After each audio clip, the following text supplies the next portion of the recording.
Hello everybody, कैसे हैं आप लोग।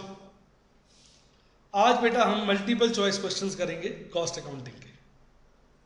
आई cost that change in response to alternative courses of action are called. मतलब अगर हम डिफरेंट ऑल्टरनेटिव्स लेंगे और हर ऑल्टरनेटिव की अपनी एक डिफरेंट कॉस्ट होगी, उसको हम किस नाम से पुकारते हैं? उसको पुकारते हैं डिफरेंशियल कॉस्ट। नाम खुद सजेस्ट कर रहा है, डिफरेंट ऑल्टरनेटिव्स की cost differential cost. Different alternatives की कॉस्ट डिफरेंशियल कॉस्ट। अगला क्वेश्चन, बेहतरीन क्वेश्चन, बड़ा क्वेश्चन। कह रहा है हमारी मैक्सिमम कैपेसिटी है 30,000 यूनिट्स की, नॉर्मल कैपेसिटी है 15,000 यूनिट्स की। इस साल हमारी इन्वेंट्री में जो इंक्रीज हुआ है, यानी अगर आप ट्रेडिंग अकाउंट बनाएंगे तो ओपनिंग और क्लोजिंग स्टॉक की जगह आप लिख देंगे यहां पर बाय इंक्रीज इन स्टॉक। कितने यूनिट्स? 1880। तो कह रहा है कि जो हमारा इस साल स्टॉक बढ़ा है वो 1880 यूनिट्स बढ़े। वेरिएबल कॉस्ट है 12 रुपए, सेलिंग प्राइस है 50 रुपए, फिक्स्ड मैन्युफैक्चरिंग ओवरहेड है 3,60,000। कहते हैं एब्जॉर्प्शन कॉस्टिंग के प्रॉफिट है 1,01,000।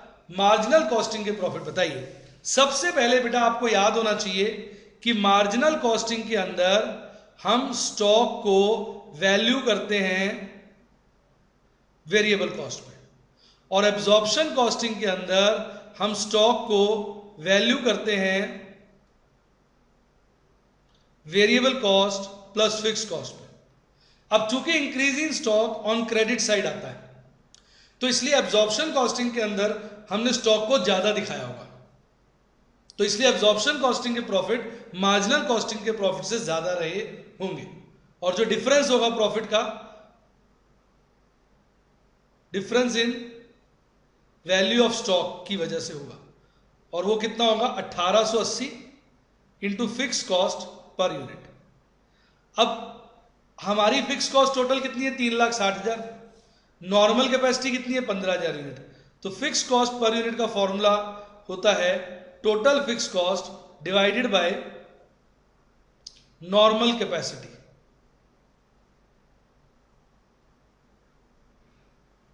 यानी 3,60,000 डिवाइडेड बाय 15,000, 24 रुपए हो गया। तो डिफरेंस क्या होगा? वैल्यू ऑफ स्टॉक में 1880 इंटू 24 रुपए, वो हो जाएगा आपका 45,120। तो अब मार्जिनल कॉस्टिंग के प्रॉफिट क्या होंगे? वो एब्जॉर्प्शन कॉस्टिंग के प्रॉफिट से 45,120 कम होंगे। एब्जॉर्प्शन कॉस्टिंग के प्रॉफिट हैं 1,01,000, उसमें से 45,120 घटा दें तो आपके प्रॉफिट बचेंगे 55,880 रुपए, यानी सी आंसर हो गया। एक बार फिर सुनिए, मार्जिनल कॉस्टिंग और एब्जॉर्प्शन कॉस्टिंग में स्टॉक वैल्यूएशन का डिफरेंस होता है। मार्जिनल कॉस्टिंग में स्टॉक वैल्यू किया जाता है वेरिएबल कॉस्ट पे, एब्जॉर्प्शन कॉस्टिंग पे स्टॉक वैल्यू किया जाता है variable cost plus fix cost पे। अब इंक्रीज इन स्टॉक हुआ है, यानी ट्रेडिंग अकाउंट के क्रेडिट साइड पे आएगा। ट्रेडिंग अकाउंट के क्रेडिट साइड पे एब्जॉर्प्शन कॉस्टिंग का स्टॉक ज्यादा है, मार्जिनल कॉस्टिंग का स्टॉक कम है, इसलिए एब्जॉर्प्शन कॉस्टिंग का प्रॉफिट ज्यादा होगा, मार्जिनल कॉस्टिंग का प्रॉफिट कम होगा। और रीजन क्या होगा? क्लोजिंग स्टॉक में फिक्स कॉस्ट का एलिमेंट। फिक्स कॉस्ट हम पर यूनिट निकालते हैं, याद रखिए पर यूनिट निकाला जाता है नॉर्मल कैपेसिटी की मदद से। टोटल फिक्स कॉस्ट को नॉर्मल कैपेसिटी से डिवाइड करते हैं तो फिक्स कॉस्ट आती है पर यूनिट। और ये जो पर यूनिट फिक्स कॉस्ट है, इसको हम यूनिट से मल्टीप्लाई कर देंगे तो हमारी क्या आ जाएगी? टोटल फिक्स कॉस्ट, जो स्टॉक के अंदर एब्जॉर्प्शन कॉस्टिंग के केस में ज्यादा है, वो है 45,120। इसलिए एब्जॉर्प्शन कॉस्टिंग का प्रॉफिट मार्जिनल कॉस्टिंग के प्रॉफिट से 45,120 ज्यादा होगा। तो अब आप क्या करेंगे? 1,01,000 के प्रॉफिट में से 45,120 घटा देंगे तो आपको मार्जिनल कॉस्टिंग का प्रॉफिट मिल जाएगा। आइए अगला देखिए, अच्छे सवाल। कहता है the total cost incurred in operation of a business undertaking other than cost of manufacturing and production is known as commercial cost. भाई जो मैन्युफैक्चरिंग और प्रोडक्शन से रिलेटेड है वो तो मस्ट है, उसके अलावा जो भी आप खर्चा करते हो वो कमर्शियल है। बिजनेस को कमर्शियली चलाने के लिए किया गया, इसलिए उसका नाम क्या है? Commercial cost. अब कहता है ये डाटा है, बजटेड आवर्स हैं किसी काम को करने के 4000, मतलब जो हमारे टोटल बजट हमने बनाया था काम करने का वो था 4000, और जो हमने एक्चुअल प्रोडक्शन की है उसको करने के जो स्टैंडर्ड आवर्स थे वो थे 4400। Maximum possible hours in the budget period जो है वो कितने हैं? 4800। स्टैंडर्ड आवर्स कितने? 4400। एक्चुअल आवर्स कितने? 3800। कहता है एक्टिविटी रेशियो बताइए। आपको याद होगा एक्टिविटी रेशियो के दो फॉर्मूले थे, एक standard hours upon budgeted hours into 100 और दूसरा actual output upon budgeted output into 100। तो दो फॉर्मूले हैं, इसमें हमारा आवर्स वाला फॉर्मूला लग रहा है। स्टैंडर्ड आवर्स कितने? 4400। इसको थोड़ा ठीक कर लीजिएगा, ये 4440 है, ठीक कर लीजिए 4440। स्टैंडर्ड आवर्स कितने? 4440। बजटेड आवर्स कितने? 4000 इंटू 100, ये हो गया आपका 111%, 111%। A answer. दोनों फॉर्मूले आपको आने चाहिए, जो लग जाए वो लगा दे। इसमें आउटपुट वाला नहीं लग पा रहा, आवर्स वाला लग पा रहा है।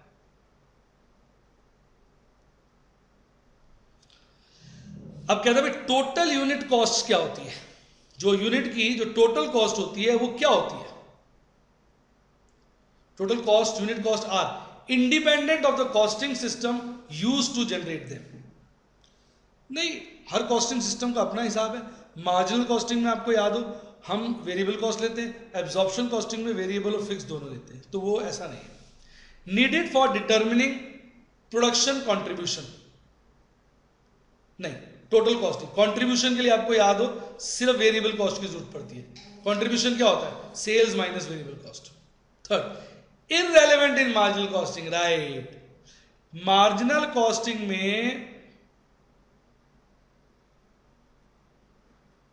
हम टोटल कॉस्ट नहीं लेते, सिर्फ वेरिएबल कॉस्ट को लेते हैं, और उससे हमारा क्या निकला आता है? कंट्रीब्यूशन।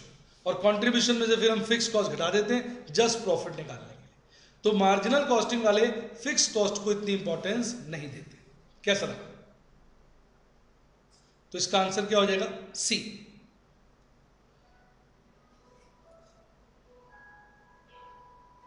अगला प्रश्न,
आइए बेटा, कर दिया। Sixth, which of the following basis is not appropriate for apportionment of transport department cost. कह रहा है कि जब हम ट्रांसपोर्ट डिपार्टमेंट की कॉस्ट है वो जब हम बांटेंगे तो किस बेस को लेना उचित नहीं होगा। सोचिए, मतलब पानी पी लें।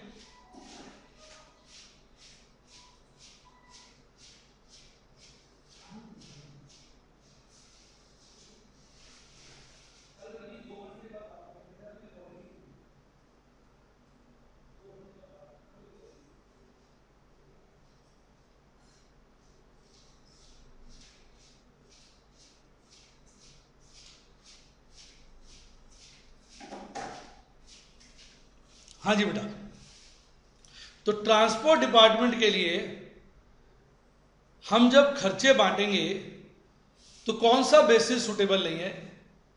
क्रेन आवर्स सुटेबल है, ट्रक माइलेज सुटेबल है, ग्लास में डाल दो, ट्रक वैल्यू सुटेबल है।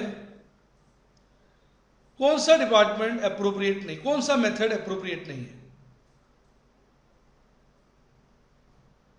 कौन सा एप्रोप्रिएट नहीं है। इसमें तो बेटा दो लग रहे हैं मुझे, तो दो हैं जो एप्रोप्रिएट नहीं है, वैल्यू और वैल्यू, बी और डी, दो बेसिस हैं जो एप्रोप्रिएट नहीं है।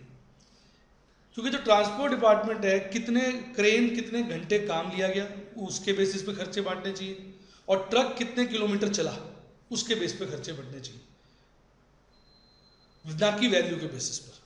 तो ज़्यादा अच्छा बेसिस पे क्या रहेगा, बी और डी। मतलब हम क्रेन के केस में खर्चे निकालेंगे पर आर, और ट्रक के केस में खर्चे निकालेंगे पर माइल। तो वैल्यू पर किलोमीटर निकालने में कोई फायदा नहीं है, इसलिए हमारा आंसर इसमें दो बनते हैं, बी और D.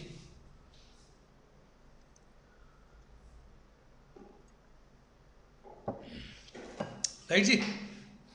7th question, the cost of obsolete inventory acquired several years ago to be considered in a keep versus disposal decision is an example of। बताइए, कहता है अब हमने एक निर्णय लेना है कि इन्वेंट्री को हम रखें या फेंकें, इन्वेंट्री को रखें या फेंकें। तो कहता है जो इसकी कॉस्ट ऑफ एक्विजिशन थी, जो हमने पास्ट में की थी, क्या उसको हमें कंसीडर करना चाहिए? नहीं, वो बेकार कॉस्ट है, वो संक कॉस्ट है। अब जो हो गया सो हो गया, जो बीत गया वो भूल जा। अब तो ये देखो, इस इन्वेंट्री को अगर हम अपने पास रखते हैं और रखने का खर्चा 100 रुपये है और बाद में ये 120 की बिकती है तो रख लो। रखने का खर्चा 100 रुपये है और बाद में 80 की बिकेगी तो आज ही बाहर फेंक दो, भूल जाओ कितने के लिए।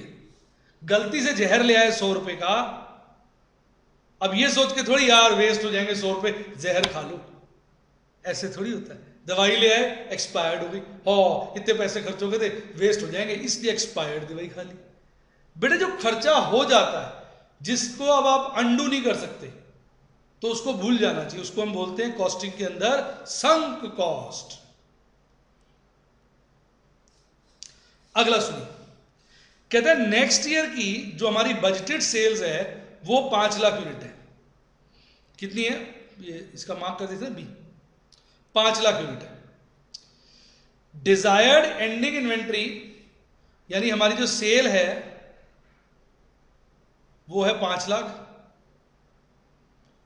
जो क्लोजिंग स्टॉक है एंडिंग इन्वेंट्री वो है 1,50,000, और जो इक्विवेलेंट यूनिट है एंडिंग वर्क इन प्रोग्रेस के वो है 60,000। क्लोजिंग स्टॉक मतलब दो है, एक है फिनिश्ड गुड्स और एक है वर्क इन प्रोग्रेस।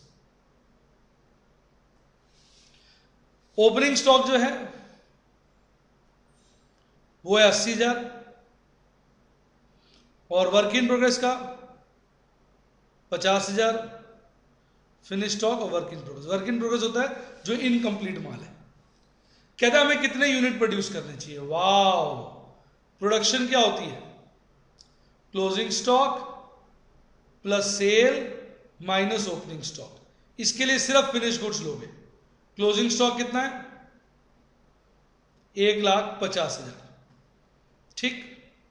और जो वर्क इन प्रोग्रेस है उसको भी कंसीडर कर लो, वो है 60,000 के, यानी कुल मिला के जो क्लोजिंग स्टॉक है वो कितना हो गया, 1,50,000 प्लस 60,000। जो वर्क इन प्रोग्रेस है ना इनकम्प्लीट, उसको हमने कंप्लीट यूनिट्स के टर्म्स में वैल्यू कर लिया है।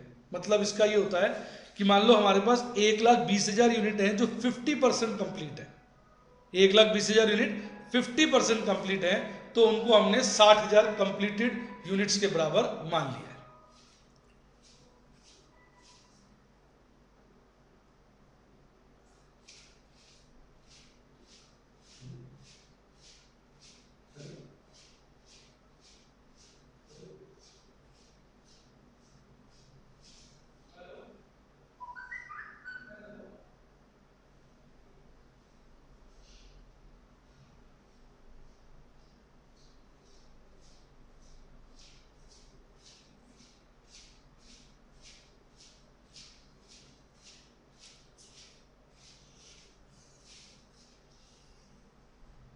ठीक है। अच्छा, अब सेल कितने यूनिट्स करने हैं हमने, 5 लाख। ओपनिंग स्टॉक कितना है, 80,000 फिनिश्ड का और वर्क इन प्रोग्रेस का 50,000। तो नेट फिगर देखो क्या आ जाएगी, देखो 1,50,000 plus 60,000 plus 5 lakh minus 80,000 minus 50,000, ये आ जाएगी 5,80,000। कितनी आ जाएगी, 5,80,000। कैसा लगा। तो मैं जो आपसे कह रहा था, जैसे वर्क इन प्रोग्रेस में अगर मान लो 1,20,000 यूनिट्स हैं और वो 50% कंप्लीट हैं, तो उनको हम 1,20,000 यूनिट्स को 60,000 यूनिट्स मान लेंगे, 1,20,000 का 50%। इसी तरह अगर 1,00,000 यूनिट 80% कंप्लीट हैं, तो उनको 1,00,000 यूनिट ना मानकर 1,00,000 का 80% अर्थात 80,000 मानेंगे। यानी जो वर्क इन प्रोग्रेस होता है उसको हम कंप्लीटेड यूनिट्स के टर्म्स में ले आते हैं, और उसके बाद फॉर्मूला वही रहता है, closing stock plus sales minus opening stock is equal to production. कैसा लगा। अगला कहता है एसेट टर्नओवर और जो प्रॉफिट मार्जिन है कंपनी का वो 1.85 है। कहता है रिटर्न ऑफ इन्वेस्टमेंट बताओ। ड्यू पॉइंट मॉडल हो गया, रिटर्न ऑन इन्वेस्टमेंट क्या होता है ड्यू पॉइंट मॉडल में, बताइए बताइए। Profit margin multiplied by asset turnover, याद आया। रिटर्न क्या होगा, ये होगा प्रॉफिट डिवाइडेड बाय इन्वेस्टमेंट या नेट एसेट।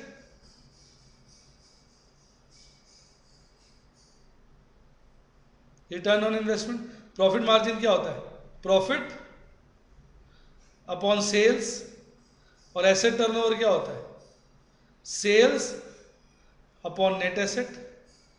तो देखिए सेल कट गया,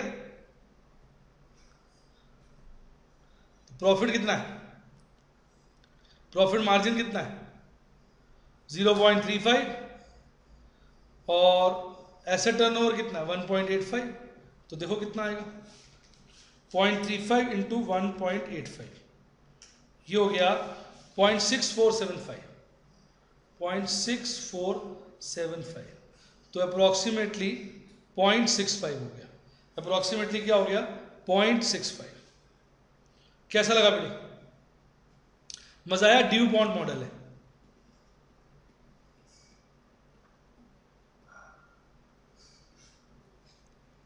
अगला कहते हैं एक कंपनी करेंटली 80% कैपेसिटी पे काम कर रही है। अच्छा, प्रोडक्शन अंडर नॉर्मल कैपेसिटी 1,50,000 होती है, ठीक बात है। वेरिएबल कॉस्ट पर यूनिट 14 है, टोटल फिक्स कॉस्ट 8 लाख है। अब अगर कंपनी को 4 लाख का प्रॉफिट चाहिए तो कंपनी का प्राइस क्या होना चाहिए। वाओ वाओ, देखिए इसको कैसे करेंगे, सिस्टमैटिक तरीके से बताता हूं। सेलिंग प्राइस को मान लीजिए x, वेरिएबल कॉस्ट है 14, कंट्रीब्यूशन पर यूनिट क्या हो गया x minus 14। a break-even point for desired profit क्या होता है? वो होता है fix cost plus desired profit divided by contribution per unit. ठीक, अब हमारी जो 1,50,000 यूनिट कैपेसिटी है और 80% पे हम काम कर रहे हैं, तो हम चाहते हैं हमारा जो ब्रेक इवन पॉइंट है डिजायर्ड प्रॉफिट वो 1,50,000 के 80% पे हो। ठीक है ना, और उस पर हमें फिक्स कॉस्ट कितनी मिल जाए? 8 लाख, और डिजायर्ड प्रॉफिट कितना मिल जाए? 4 लाख, और इसको हम किससे डिवाइड कर दें? x माइनस 14 से, और ये इक्वल टू क्या हो जाए? 1,20,000। तो अब आप x निकाल लीजिए, वो आपका सेलिंग प्राइस हो जाएगा। आइए निकालें। 12 लाख को क्रॉस मल्टीप्लाई कर दूंगा तो डिवाइड कर दूंगा 1,20,000 से, तो मेरे 100 आ जाएंगे। 100 में 14 जोड़ दूंगा, यहां आ गया? नहीं, कुछ गड़बड़ हो गया,